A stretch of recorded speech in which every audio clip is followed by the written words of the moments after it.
Yeah, I think overall, if I can answer a few questions, somewhere in one answer.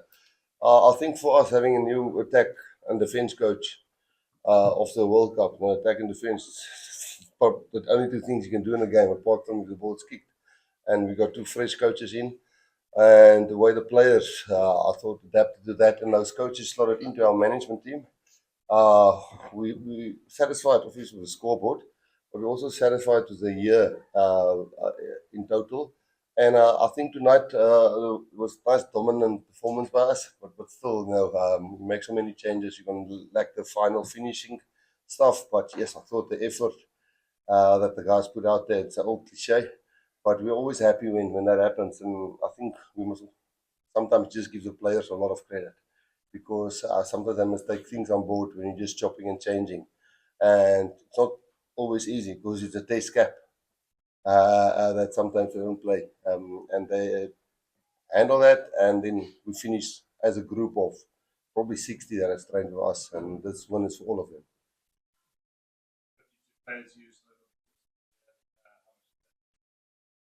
Yeah, I think the number is probably wow, we use 52, but it's more important that how those players slot in and how we didn't really lose a lot of momentum, which probably I thought would have been the case. That's why I'm saying with to attack and defense goes new and chopping and changing.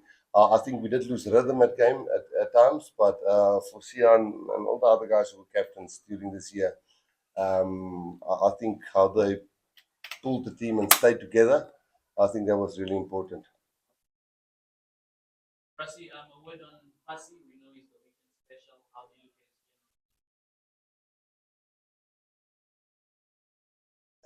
think if we finish that first try, it would be nice. No, I'm joking. No, I think it's definitely 2, 3 years ago. The chat was, listen, Apolele's got everything, but when it comes to the physical edge, maybe on defense, and also when maybe going into a breakdown, and he took the criticism on the chin and worked on it.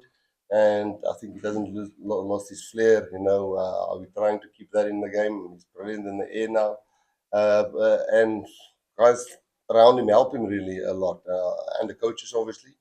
And then Damian Willems is there in the mix, and Willie is helping, and I think it's good competition, but I also think he took a little bit of a beating in the beginning on the physical side, and I think he's not doing it anymore. I think he's a very rounded off player now. So yeah, first of all, it's a pleasure. I just want to say, as a black man, I think you're a great role model. You make us extremely proud. Led this team so well for so many years, and now you've ended the year again with the Prince and as world number 1. How proud do you think your younger self would be of the man that we see here sitting in front of us today? What you achieved? Thank you. I think I'm so lucky with the kind of leaders we have in the group, and I think the way our head coach has set up the group, making sure that everybody amongst the group is a leader, everybody's in charge of something, which take the pressure away from me. I only have to deal with my part of the game. When other people talk, I keep quiet and listen as well. So I'm obviously really proud of what we've achieved as a team, and without the other leaders in the group honestly wouldn't be here, and the coach that backs us on the field. And yeah, I'm really happy with how we've ended. And me, younger me, there's no ways I would have thought I would be here today, but I'm grateful that I am. That's why it's always special when we part of this group. It's our last one today. It's been a really tough week because we have to wait 7 more months and we have to go fight again in our unions to try and make the team again. It's really a special group of players. It's really a special environment that every guy that comes in, he doesn't want to leave. So enjoying it as much as we can, and while learning, while growing at the same time.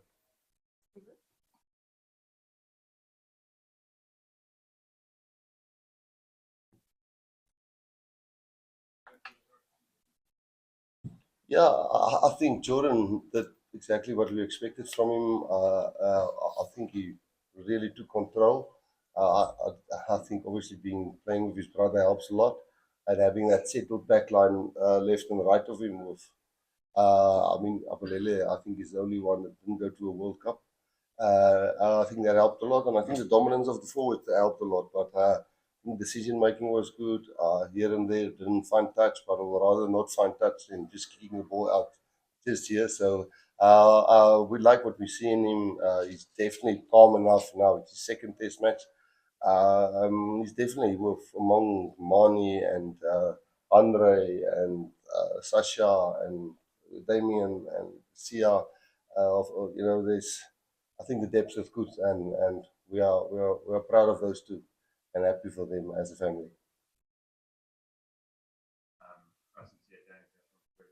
Just to read it out, back-to-back world champions, 11 wins out of 13 games, the rugby championship, and unbeaten. I'd just love to hear how that reads out compared to what the goals were really as you met as a group for the first time going into the season, and how you reflect upon that. It's obviously nice to for the team to have achieved that. I think always my worry in the beginning of the season, and sort of planned the thing in my head, was how will the players take the swapping in and out, and building and accepting that we're not 25 players, 26 players, but we're 50 plus. And I was not sure if they would understand, the senior guys or the older guys, that they would we would probably make their careers longer if they don't play every single test match every week and give the younger guys chance. So that was my worries internally that I sort of fought with in my head. But I think when we were honest with the guys in the beginning, and we actually said those who doesn't want to buy into this, unfortunately, then you can't be part of the group. And so with that sort of gamble in my heart that I thought, will this work? Then those results means a lot.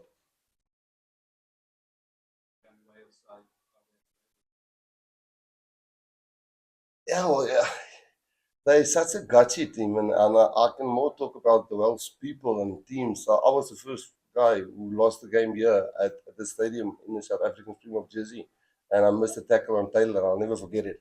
And since then, I've always thought, these guys are tough. These guys are, and again today, they could have fly down when we were, I don't know how many points up, and we were going hard at them. We were really trying to smash them. I know the scoreboard is I don't know 25 points or whatever, but hell, the Welsh players are gutsy. You guys are gutsy people, and I don't know what behind the scenes must get right, but I know Warren is a great coach, and I know your players' talent. And today again, why didn't they just leave us and go to 50-60?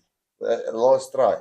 They always hang in there, but for a team who's got 14 caps average, against a team that had, I think, 45 caps average, it was there's some solid guys in there.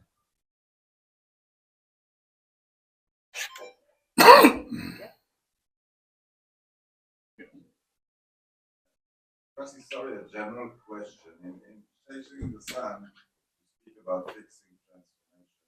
Can you speak on how transformation changed the Springboks, the years that you played? Oh well, the answer is not too long, but for us, transformation.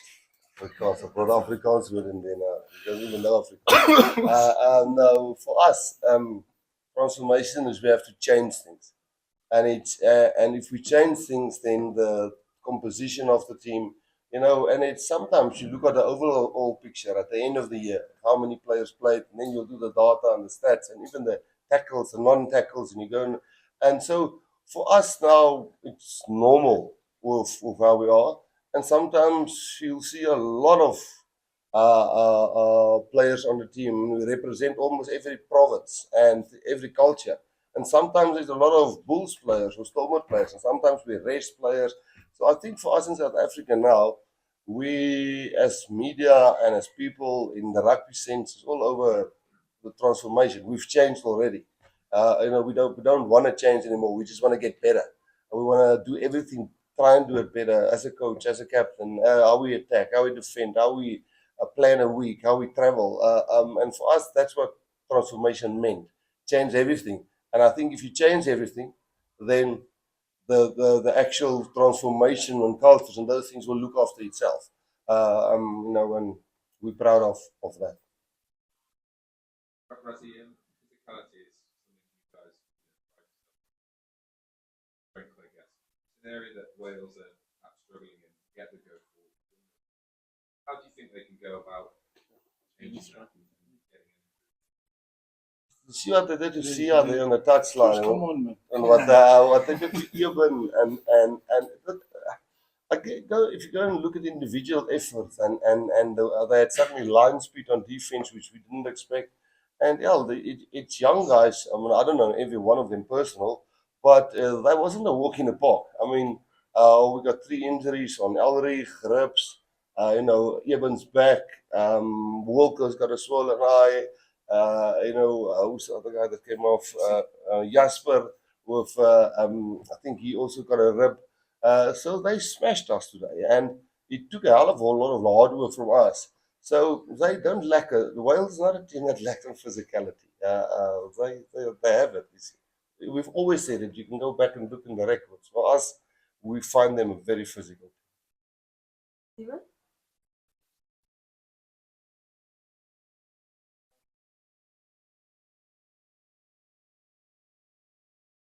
Yeah. I've obviously Doc is currently busy assessing them. I think nothing is obviously Elrich's rib. I think a rib takes time.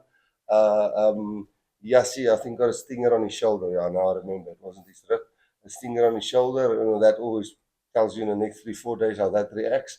Eben's lower back got sore. Didn't see a point in letting him grind it out for another 40 minutes. All the Wilds boys were really going hard at him when he had the ball. And other injuries was just cuts and bruises and so on. Lots of bruises. So you've got 3 at the World Rugby Awards tomorrow. If you had to pick any what would be those 3?